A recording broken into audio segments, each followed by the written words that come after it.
Hey everyone, we are live. Just the moment my microphone gives out. Welcome everyone. Very excited to be here. As always, doing a little check because right before I went live, I had a bunch of camera issues.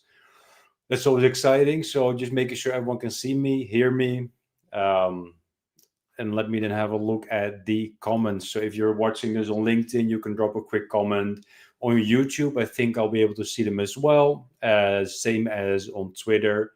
Just leave a comment, just making sure that you're able to hear me because I don't want to talk for nothing for 45 minutes or 1 hour.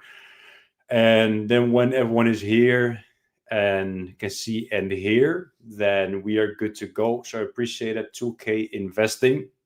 Thanks for letting me know. That is good. So I'll wait a little bit. I can see people are starting to drip in, are starting to come. And I hope you're as excited as I am to talk about AI prompting. And I'll give everyone a couple of minutes because usually, people get notification at, the time that we start. They come a little bit late. Joachim's here. Good to have you here, Joachim. And I hope, like I said, that you're as excited as I am because, well, it can be a little bit of a dry topic, talking about prompting for AI. I'm going to try and keep it not too theoretical, and just want to try and make sure everyone can actually have something actionable they can walk away with. And I won't give any spoilers just yet, but hopefully everyone will be able to walk away with something that they can actually use. So I'm about to get started. Everyone's here. Blake's here. Joachim's here. Other people are here, and they can hear me. They can see me. So that's a great start. Then we're going to dive into this. And I always get the same question a lot of times: if there will be a recording. There will be a recording. If you're watching this on LinkedIn, right there in the LinkedIn event, you can just the minute the event finishes, you have the recording there. If you don't know where the LinkedIn event is, you can find it on our Instantly page or look me up on LinkedIn, Hans Dekker. That's me. Connect with me on LinkedIn. I just reposted the event so you can then have a look at that. Mubashir, hey Mubashir, thanks for being here. And then there will be a recording available. I think it will also be on YouTube, but I know it will also be on LinkedIn. So if you want to be 100% sure you can get the replay, the recording, then LinkedIn is the place to be for you. So let me start by sharing some of the stuff that I want to share with you. Let me see. I'm just going to share my entire screen. That's going to be a little bit easier. And then I'm going to move the studio here. And then this is what I actually want to go over today. So about Copilot, Instantly Copilot, and everything that it is. And just to make sure that we're here for the right reason, this is the Prompting Copilot Masterclass.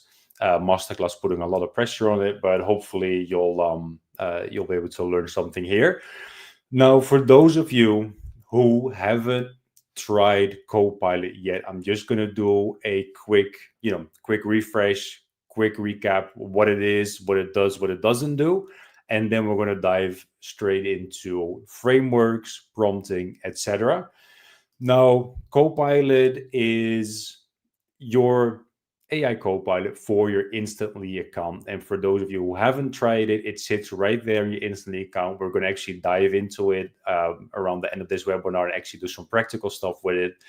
And it has access to everything within your account. So everything that you have access to, your team has access to, Copilot has access to as well. And you talk to it the same way you talk to ChatGPT or to your team members, where you can tell it, listen, find me all the email accounts that have a bad warm-up score. And it will do that. It can remove them for you. It can warm them up again for you. So it can manage accounts for you. It can manage your entire account, but it can manage accounts, email, inboxes for you as well.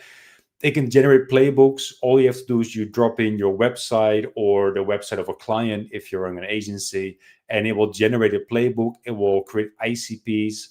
And I'm actually just going to show you really quick for those of you who haven't seen it, where here within memory, You see your business details. So this is what instantly it does, what our business does. And then under custom profiles, it creates all these really in-depth customer profiles, well, like ICPs and the problems that we solve for that ICP. What that ICP is, the benefits they get from it, some the exact business offer for them, unique selling points, their unique goals, so that we can tie whatever we do through their unique goals, success stories that we have. So it takes actual case studies from our website, then email actions, so what we want from them, what the email should be centered around, then the communication style, and it has these filters in here because my next point is going to be that it can also help you find and enrich leads and do research.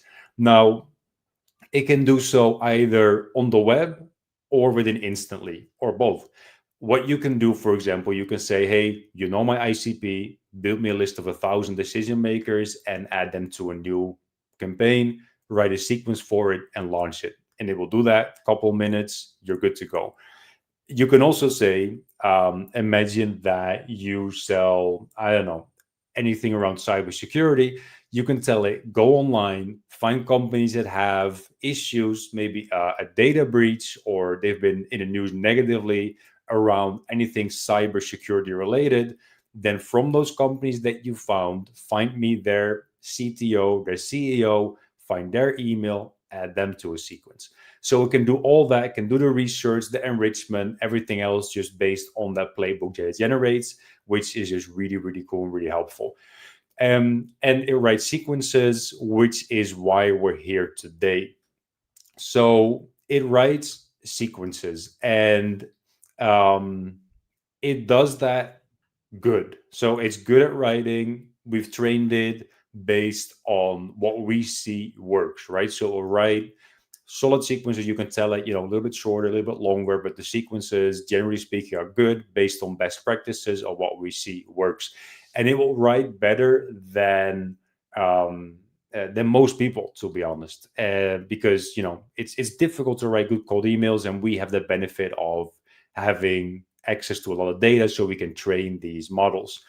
Now, some people, they're just stuck, and in working with hundreds of clients, I know that everyone just has a different vision on, okay, what should a cold email look like? How should we write?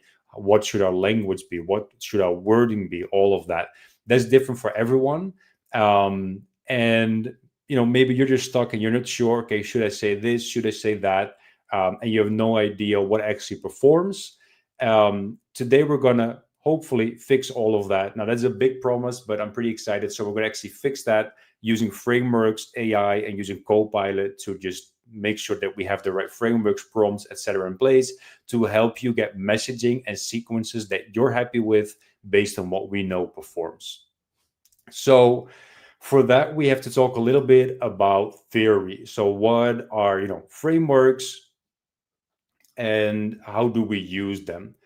So frameworks, especially when working with AI, are, I wouldn't say critical, but definitely very, very important. Because AI shouldn't have too much creative freedom in the end, because it can give you an email that is a 10 when you give it all this creative freedom, right? And you give it a lot of input. It can create an email as a 10, but then the next email it will create can be a 2. The next one can be a 6, can be an 8, on a scale from 0 to 10, right? My point being is that if you give it a lot of creative freedom, you can get output that's really good. You can get output that's really bad. You don't want that. You want stable output. And later we'll dive a little bit into why that's so important. And then, therefore, we want to have guardrails and frameworks in place, and examples are your best friend. So, what I mean by that is, as you're prompting AI, it is really vital that you have examples. In the case of, writing cold emails, you can say, okay, this is more or less the output I'm looking for. This is the framework. Here's an example of what that output could look like. Now, for my new ICP, write a similar email. Then it has that example and knows, okay, you know what, that's what we're looking for. So that's really important. And then if you're generating new random emails per person, that can be fine. Like, we have that option. You can write, a unique email for every person. but ideally it's based on the framework, because the thing is, if you have a completely different email for everyone, you don't know what works. You could have a campaign that has a high reply rate, a campaign has a low reply rate. You could say, okay, the targeting is better there. Sure, can be.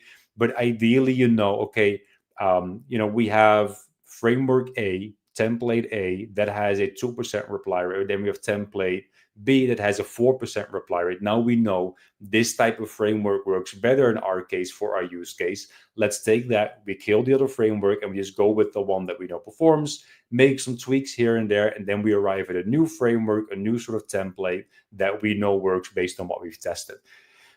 In the end, you want reliable, predictable output that you can test. The same with A/B testing. If you're going to be A/B testing anything like a template, for example, you don't want to have a new subject line, a different CTA, a completely different template, because then you don't know, okay, why did we get more opens? Why did we get more replies? You want to test small things. You want to make small tweaks, and you want to test that way. So if you're doing A/B testing, just change the subject line. Now you know, okay, this subject line is better than that one. The same with frameworks. So I'm talking a lot about frameworks. Let's have an actual look at, what I mean by that and what I mean by templates. And an example of a framework, of a template that is actually, actionable, just to know what we're talking about. And then Umar is asking, can you do a mock campaign for us? Yeah, we'll get into that in just a second. Just bear with me. So this is an example of a framework that I borrowed from Josh Brown, who is, one of my, I suppose, favorite cold email gurus. Like, he has, let me put it this way, he has good content that's proven very helpful over the years. And somewhat ironically, I don't think he's the biggest fan of AI, but a lot of people I know use his framework to train their AI or to base their AI output on. So that's what we're doing here. Here's an example of a framework that we're going to work with today, and that I will show you in action in just a second, how you can generate this framework for all your campaigns, for all your ICPs that I've used a lot in the past, where we know this framework works, and now we can just replicate it at scale. So the framework is pretty straightforward, and we use, to start with, what we now call a poke the bear question. And that should be a question that is based on, a specific pain point that you want to go after. So as you're going after your ICP, okay, I'm going after this ICP. They are likely experiencing these different pain points. And then you want to have a bunch of different questions that go after those pain points. So in our case, people, they have their pain point could be around data. How much time do they spend validating emails? It could be about deliverability. How much time, or how do they know they actually landed the inbox? It could be around, performance. Why is their reply rate low? It could be around scalability, because they're still paying for seats, whereas we have these unlimited email addresses. And then there are, dozens, if not hundreds, of other pain points that you want to tap into. And that's where the poke the bear question comes from, where it's based on that pain point. Ideally, it's something that really makes them think, like, okay, you know what? Well, I haven't even thought about that. So one kind of, interesting example he gives is around a bucket and washing his car. I'm talking about Josh Brown right now, where he basically says, okay, imagine someone came to me and asked me, how do you know when you're washing your car that you're actually damaging your car, because all this sand is just stuck in your bucket. You're washing your car, the sand is right there, and actually you're damaging your car because you're rubbing all the sand on your car, damaging your paint. That type of question. And then he's thinking, you know what, I never even thought about that. I just grab a sponge, I just grab a bucket, I start washing my car. Wow, that's, never thought about that. Let me buy your sponge, let me buy your bucket that's actually really good, that helps me not do it.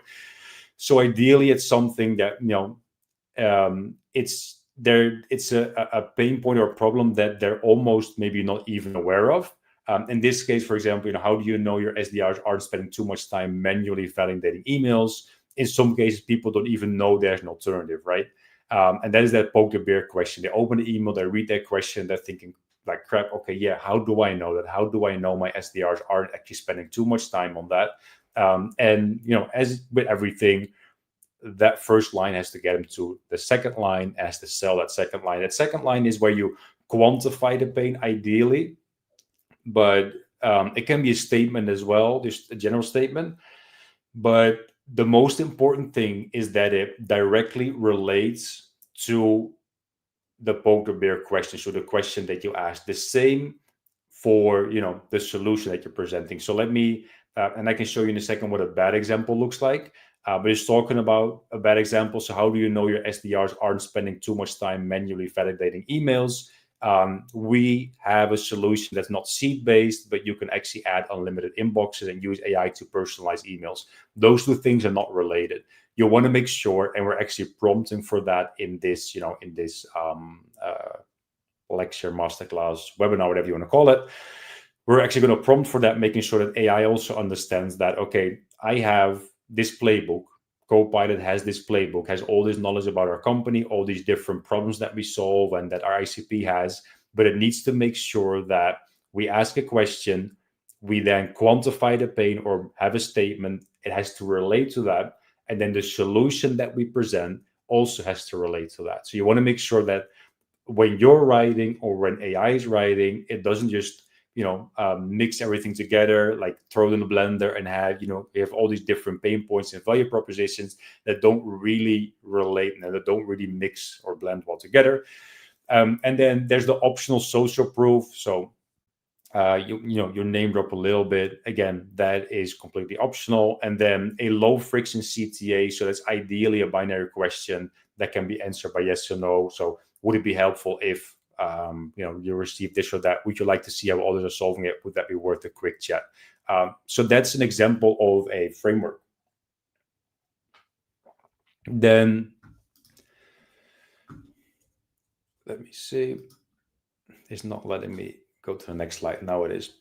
So where do you actually find these frameworks? How do you know what frameworks are good, and how do you not start from scratch from a blank page? The Lavender blog is a really good starting point. I will drop a link to this deck in the LinkedIn event. And then in the last slide, there's a link to the blog, like the 16 proven sales frameworks. And you can just start with the frameworks they have there. You can start prompting Copilot for that.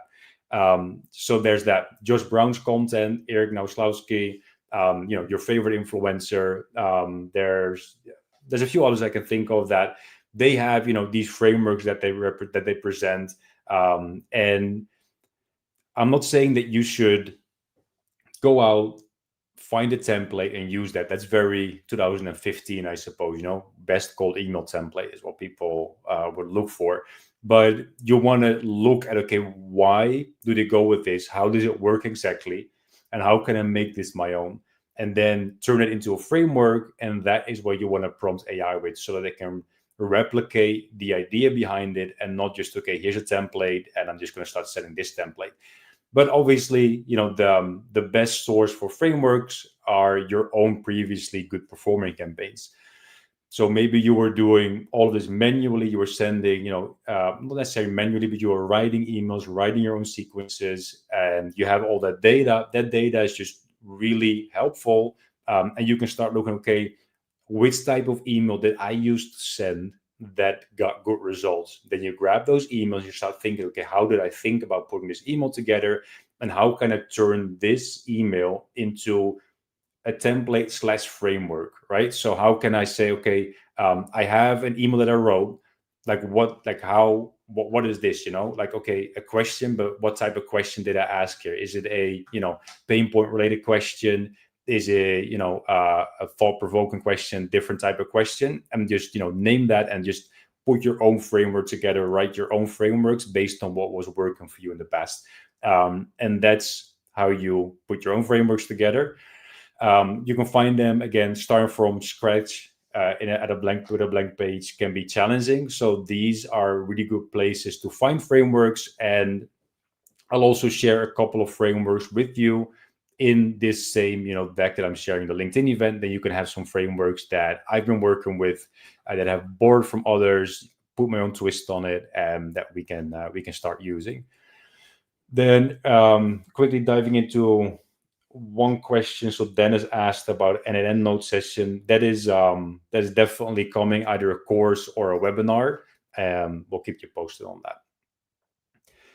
Then prompting theory. So this is the fun part, and I'll try to keep the theory to a minimum. Then we can dive into actual practical stuff and showcasing I how I use it, how I put this into practice. And there's a bunch of different ways that you can prompt AI and how you can structure that. And I want to focus on this, and there are a lot of different frameworks that, I would love um, to walk you through all these different frameworks. But for now, I really want to make sure that everyone understands the theory behind prompting and how you can then apply those and use those frameworks. So when it comes to extra prompting, it's really important, obviously, I think by now, is that you're very clear, right? You need to be clear in what the task is, provide context, what the output should look like, and examples. So examples are just really, really the most important. Yeah, like probably the most important thing that you use when it comes to prompting. And maybe right now, if you aren't using examples of what the output should look like, you're getting output that you think, you know what, is pretty okay. I will guarantee you, if you add examples, ideally add like 2 or 3 examples of what the output should look like, you will see your output just go become 10x better. So examples are just really, really vital. And ideally, you also give bad examples, or at least tell it, do not provide me this in your output, do not provide me that in your output. So these guardrails, or these really, no nos, and okay, don't provide me that, don't put that in your output. That's also just really important, so that the AI doesn't have to do too much, thinking or creative thinking. So you want to be really clear, explicit, give context, and show instead of tell. So again, examples, what should be in there, what shouldn't be in there, show instead of tell. That means then being clear always also applies to the structure. So that goes for you and for the AI. Ideally, you structure all your prompts the same way. What you're looking at here is a basic structure that we can use within Copilot, because Copilot has the benefit of already having, most of the context, and already having input that it will send, behind, let's say, behind the scenes in the back end, because it has your playbook, right? It has your website, it has your ICPs. You don't need to provide all of that. So we can make our prompts a little bit more bare bones, a little bit more simple, where we're just going to provide context, a task, output specification, and examples. And I was always the guy, yelling a bit at AI. If you've seen some of my older videos, prompting in ClayGent, then at some point, just in all caps, do this, don't do that, etc. And it worked. But when I started really structuring my prompts better, that's when I also really saw that, my results were drastically improving as well. Now, there are a lot of different ways you can give structure to your prompts. Now, what you're seeing here, these are, XML, HTML tags that we can use. That's one example. You can just use forward slashes. If you're a coder, maybe you can, do that like forward slash, this is your context. And then when the context finishes, another 2 forward slashes saying end of context. Just make sure that you really structure it so that it becomes a lot easier for you, because then when you're going back over your prompts, you can easily tweak it. You can easily see, this is what this prompt is for, and just make your life a lot easier. You make your output a lot better, because for AI, it's a lot easier to digest, actually know what it is that you're looking for, and you can just see a really massive difference in the output. Then if you want any variables in there, you want to use curly brackets, that type of thing. So those are a couple of rules. And then, depending on where you're prompting, like I said already, you want to provide different structure and input. But this webinar is about Copilot, so we have this more straightforward, simple prompting that we have in here. So that is prompting theory, where you want to provide context, etc., etc. And I'm going to show you examples right now. Here are the links and resources that you will have access to after this webinar in LinkedIn. So that's prompting theory. I'm going to show you examples, and I'm going to take 1 minute to take maybe any questions that people have. So let's see, what are some of the best CTAs? There's a really broad question, I suppose. I cannot tell you this, is the CTA, but the best CTA type is usually, like I said earlier, that binary CTA. So one that you can answer with either yes or no. Would you like to see how we do it? Would you like to receive this? Would it make sense to send you that? Would it this or that make sense? Would you? So if they could answer with yes or no, you really lower the burden on their end, and it just needs to be really, because in the end you're coming in cold, and you want to make sure that you know make it easy for them to answer. Um, is there any limit for prompts and instantly? So it's credit based. So you're paying credits for using Copilot, and then in the memory. So in the guidance part, you can add 10 up to 10 additional, guidance parts, guidance prompts you can drop in there. Other than that, there are no limits, and the character limits, they're pretty high as well. So it's going to be pretty difficult to max out Copilot. All right, so that's that. Then that was theory. I've never been really much of a theory guy. It's time to dive into examples. So here, let me show you where we add this to begin with. So here's Copilot. You have memory. Then here under guidance, there's additional guidance you can add in there. To give you a little bit of context, so as I was playing out with Copilot and I wanted to try out different frameworks because, okay, the let's say the Copilot basic framework works and is great, but I want to have my own twist on it, my own frameworks. I wanted to try different things. And I found that I had to add a lot of additional guidance for that to work. And I was thinking, okay, that works for me, but for people like that they're busy, and they just want to spin on good campaigns, it doesn't make sense to say, okay, here are all these different things that you need to add. So I started just diving into the lab and trying all these different things, all these different prompts, and just to make sure that with absolutely minimal work, you can get really good output. And now with these prompts in here, you can simply say, write a new sequence from a main ICP, 3 steps, 3 variations, boom, there you go. You get a really strong sequence. And I will show you the sequence in a second. That's the point I wanted to arrive at, because that's the, how you as an instant user, you get the most benefit. And that's, luckily where we are now, where I found a method of prompting that you can just copy and paste one single prompt or maybe 2 prompts and you're good to go. So I always have, where was I? Here I was. I always have this in here, which are the core principles, and that's just my personal preference. You don't even need this. I just like having this in there.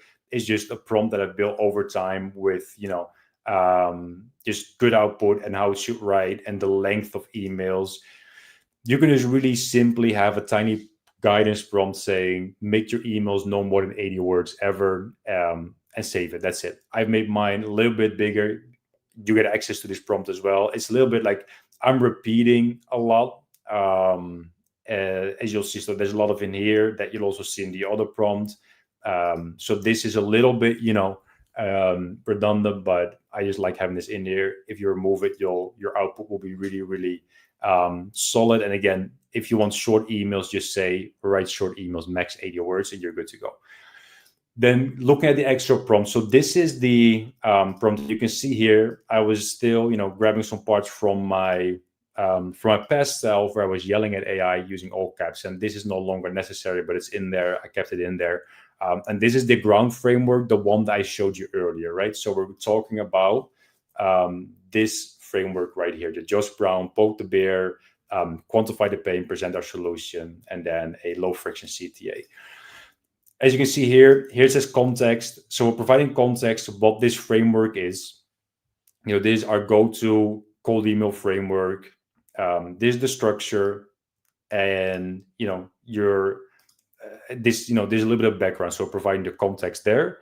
Then the task, like this is the only writing framework you can use for writing cold emails, and then something for CTAs.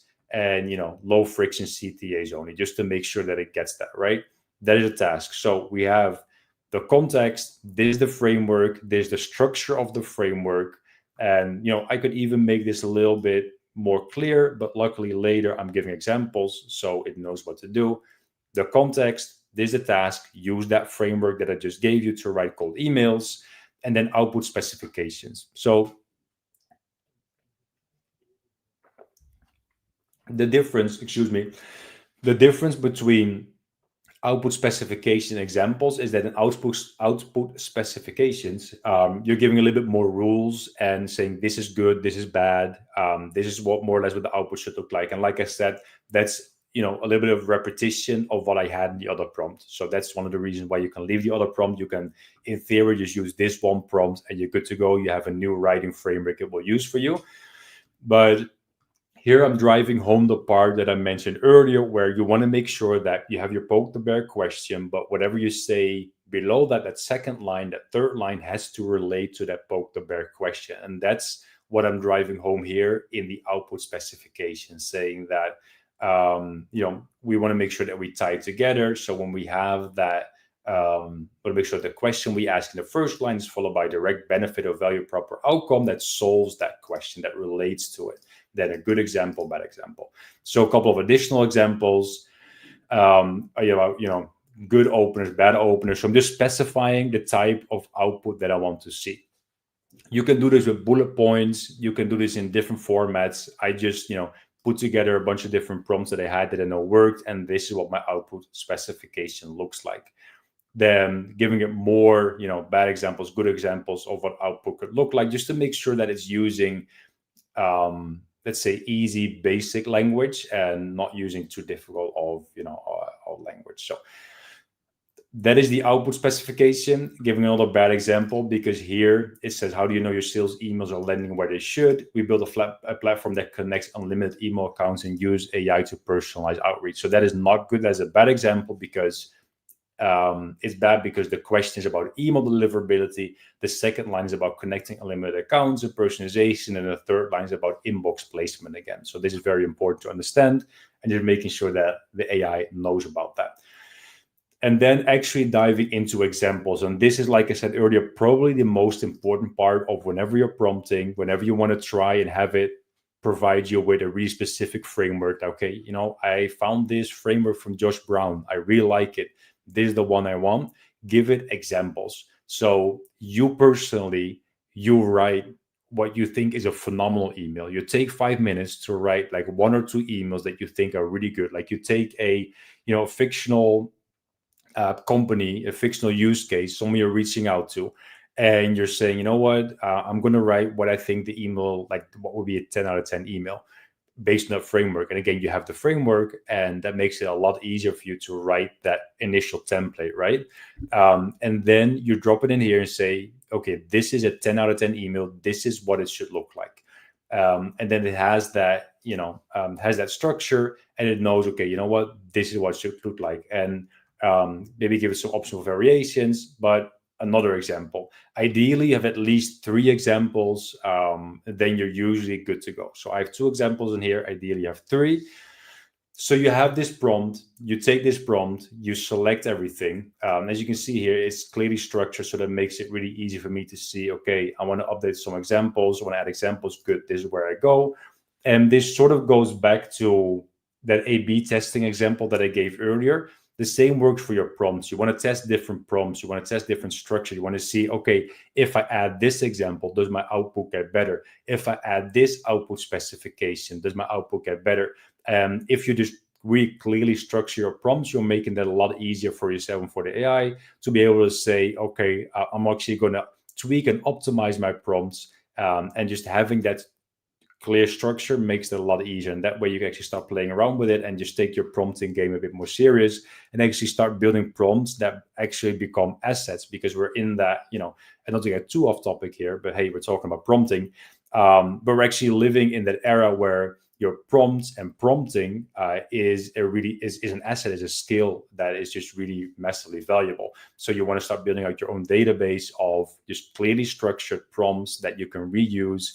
And you want to build that skill for yourself to know, okay, if I structure my prompts like this, then my output gets really good. We have that prompt, we selected it, we copied it, and then we go here into Copilot and we drop it in here. And then we want to make sure that we hit save, and that's everything. That prompt goes in there, then we're good to go. Then, like I said, we have clearly defined ICPs here. Let's go with, our CEOs and founders of small businesses. And then we don't have to start, writing additional user prompts here. And that's where I wanted to arrive at, where you don't have to say, I'm looking for an email. This is what it should look like. This is what that. You don't have to do anything here. You can just say, write me a sequence. And that's it, like a 5-word prompt, more or less. And sure, you can give additional context and say, I've built a campaign and this campaign is for new hires. And then it will actually adjust the poke the bear question and say something like, as you're ramping up, I'm sure you've struggled with this, or you may be struggling with that, or what have you, right? So actually, just to that use case, you can say, okay, this campaign is for companies that just raised funding, and they will, write a poke the bear question around that. You can give additional context based on the types of like specific campaigns you're setting up, but you can just say, great, here we go, one simple prompt. This is a one-line prompt, which are like 10, 12 words. It will start writing the sequence, and it will use that poke the bear, that poke the bear structure. Then the output is here. So how do you know your current email outreach is actually connecting warm leads? How do you know your email campaigns aren't getting lost in spam folders? Our platform optimizes deliverability, automates follow-up. So as you can see, how do you know your email campaigns aren't getting lost in spam folders? We talk about deliverability, and then you want to see if this is a fit. Then actually this line right here could be better, because it talks about saving instead of better deliverability. So we can then say, okay, to our prompt, we also want to say, that third line has to relate to the second and the first line. We want to maybe drive that home a little bit in the output specifications. Then how do you know your current tools are giving you the best ROI? We combine that with unlimited email account integration, so you get a better ROI. So there's that. And as you can see, because we really clearly specified, here's that poke the bear question, that second line should relate to it. It's doing that really well. That third line is still a little bit, it's good, but it could be better. So that's where you can then dive into your output specifications, and you can say, what, here's not a bad example, because this third line doesn't really align with that, first and second line. So make sure that everything works together within that email, and then you can start seeing, your results just really go up if everything is related, because then as people are reading it, it just makes more sense, and it tells a story, and it just really relates all, and it just ties everything together. You will see your results improve. So that's how we can do that. That's what this entire webinar was about, to show you how you can prompt, and how you probably should prompt, and how you can just go into Copilot here under guidance, drop one single prompt in there, maybe two if you want to have, specific output length or anything else. Drop it in there, and you're good to go. And you get the output you want. Find different frameworks. Find your Josh Brown frameworks. I'm going to give you my frameworks. Prompts are a little bit messy, because I've pulled them together from my previous play work, from just trying different stuff. But they're a good way for you to not start with a blank page, not start from scratch, from zero. And then you're good to go to start your Copilot prompting journey. And I'm really excited to see what everyone comes up with. Like I said, the recording will be there. You will have access to the deck, and then you can just copy and paste this in there. You're good to go. And then hopefully this webinar gave you some inspiration, some learnings about how you can then optimize those prompts, make them your own, and maybe in the future, make your own prompts and start prompting for success, and for better frameworks and better cold email performance. That's what I wanted to go over today, and I'll take 5 to 6 minutes now to go over questions. If anyone has specific questions, happy to answer those. And then just repeating myself here, but you'll have access to the deck, the prompts that I used, the frameworks that I used, the different blogs where you can find good frameworks, like the Lavender one. And then one thing I have to give credit to, one guy, I honestly forgot his name, but I'm going to give him credit by linking to this right here. Which, and I'll, before I share this, I'll find his name and I'll add his name in there, because he put together this really solid guide that just, really helped me put a lot of my thoughts on, he did my homework pretty much, where he just gives you these different prompts. As you can see here are different prompts where if you're not prompting Copilot, you need to get a little bit more in depth, etc. I'm not going to go over all of this now, but this link is also in here. You can really see, how people that are really on top of their game are thinking about prompting, and hopefully you'll find that helpful as well. So you have access to that as well, right here with the deck that you will receive. So again, thank you, Blake.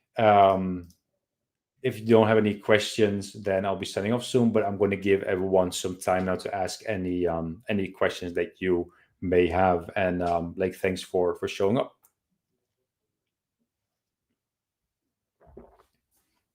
And ideally, they are AI Copilot prompting related questions. I can understand people are excited about the N8N integration. I am too, playing around with it. We'll have some really exciting news around that, about learning how to use all of that, about learning how to use anything. Cannot give too many spoilers here, but yeah, we'll have some exciting learning resources coming up soon. So, bear with us a little bit. It looks like no one has any questions. Hopefully that's a good thing. I like to think that's a good thing, right?